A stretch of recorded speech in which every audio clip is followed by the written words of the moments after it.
derivation of equations of motion. This is a very important topic because you will be learning to derive equations for the first time. So there are a set of equations and these equations help to describe relationship between the various parameters that describe motion. What are these parameters? We are going to see very soon in the next slide.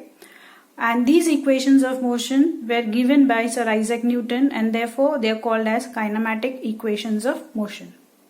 So these are the various parameters which we are going to use in the equations of motion, and they are velocity, distance, time, acceleration.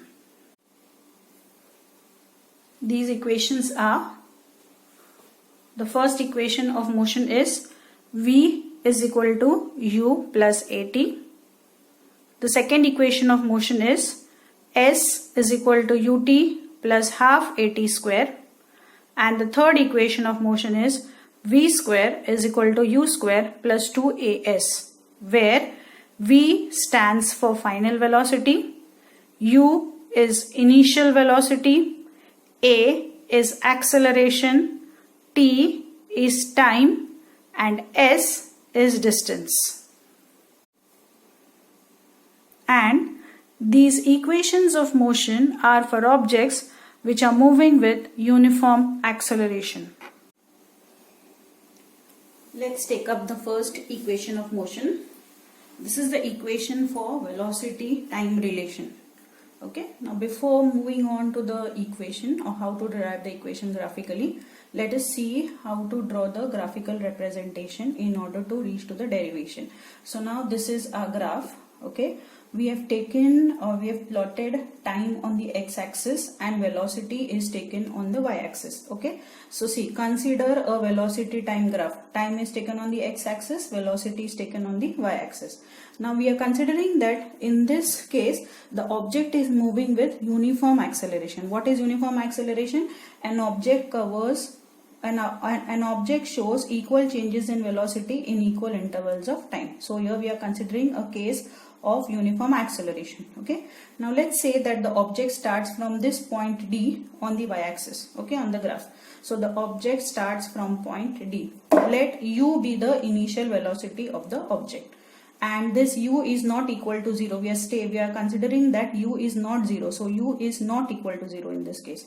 Now when the object is at point D and when the velocity of the object is U, the velocity of the object goes on increasing, okay, and the object reaches to point B. So when the velocity of the object increases at point B, let us consider that the velocity of the object is V, and this change in velocity is recorded in time T. So let's consider time as T as the object reaches point B. Now since we are considering that this is a case of uniform acceleration, the velocity changes at uniform rate, and let A be the acceleration of the object. Okay, now let us find out the acceleration of the object.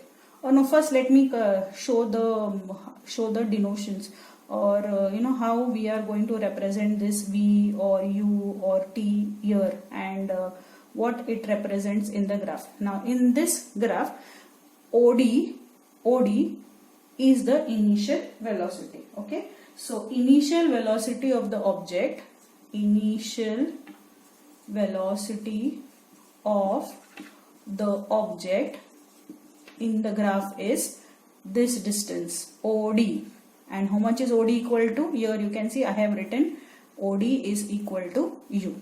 Okay, OC is the final velocity in the graph. So final velocity is equal to, so final velocity of object in the graph is OC. And how much is OC here? I have represented OC as V. OE is the time on the x-axis. So time is represented by distance OE on the graph, and how much is OE is equal to T. Okay, now let's calculate acceleration. Now we know that acceleration is change in velocity upon time, change in velocity divided by time. How do we represent acceleration? Acceleration is equal to A.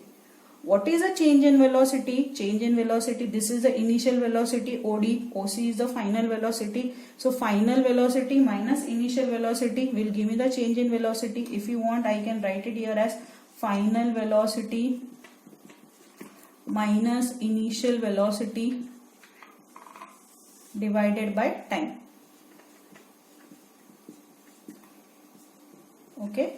So in the graph, final velocity is represented by OC minus initial velocity is represented by OD divided by time t. So AT is equal to OC minus OD. Now you see what will be OC minus OD equal to? OC minus OD will be is equal to CD. If you want, you can add, you can show segment addition property.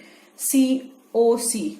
OC is equal to OD plus CD, OD plus CD. So if I want to calculate CD, OC, bring OD on the left hand side, minus OD will be is equal to CD. So see, OC minus OD is equal to CD. So here I will write AT is equal to OC minus OD will be taken as CD. Okay, am I clear? Fine. Now we will have to write some additional things or some additional constructions that we have to do in the graph. Here you can see we have to draw a line parallel to y-axis. So this is your y-axis. We have to draw a line parallel to y-axis and let it intersect the y-axis at point E. Okay, so draw a line parallel to y-axis passing through point B. So we start a line through point B and let the line meet x-axis at point E. Similarly, we have to draw a line parallel to x-axis which is passing through point D. So this is point D, draw a line parallel to the x-axis. Let it meet side BE at point A. Okay, so this is the additional construction that we need to do. Now here once again we are going to apply segment addition property, that is BE is equal to BA plus AE. So BE is equal to BA plus AE. Now just look at the opposite sides of these segments. What is the opposite side of BE? BE is equal to CO. And what is CO is equal to? CO is equal to the final velocity of the object, that is V. What is the opposite side of BA? Opposite side of BA is equal to CD plus. What is the opposite side of AE? Opposite side of AE is equal to OD. So V is equal to, how much is CD equal to? 80 plus, how much is OD equal to? OD is equal to U. So V is equal to U plus AT. This is the first equation of motion. It gives us relation between velocity and time.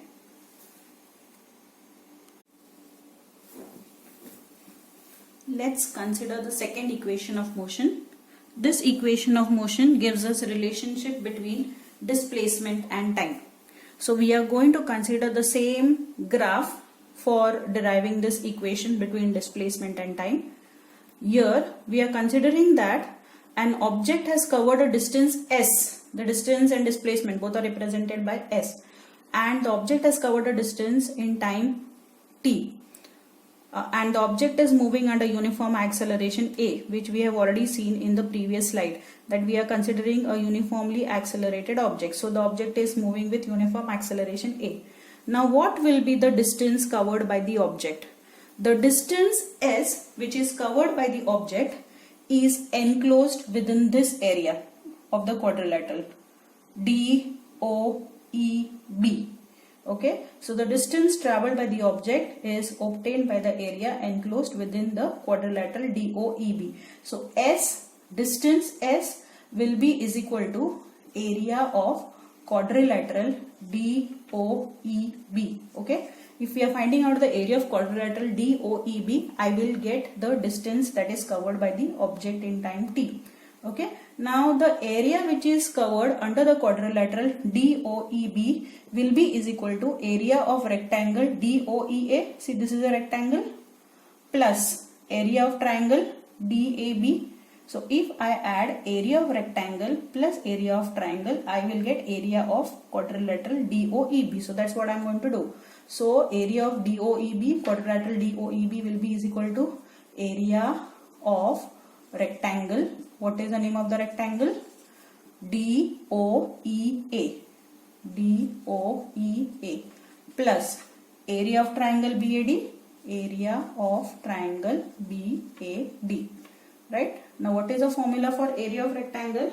Area of rectangle is equal to length into breadth, isn't it? So what is the length here? So S, small s is equal to, what is the length here? OE is the length here, okay? AE is the breadth here. So I will write area of rectangle as OE into AE, okay? Plus area of triangle, it's a right angle triangle.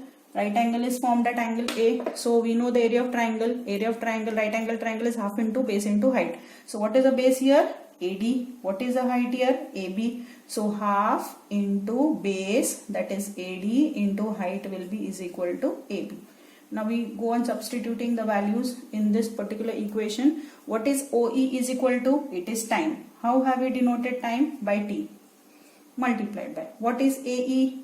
AE, opposite of AE, you see it is OD. OD is the initial velocity which is denoted as U. So I write it as U plus half into. What is AD equal to?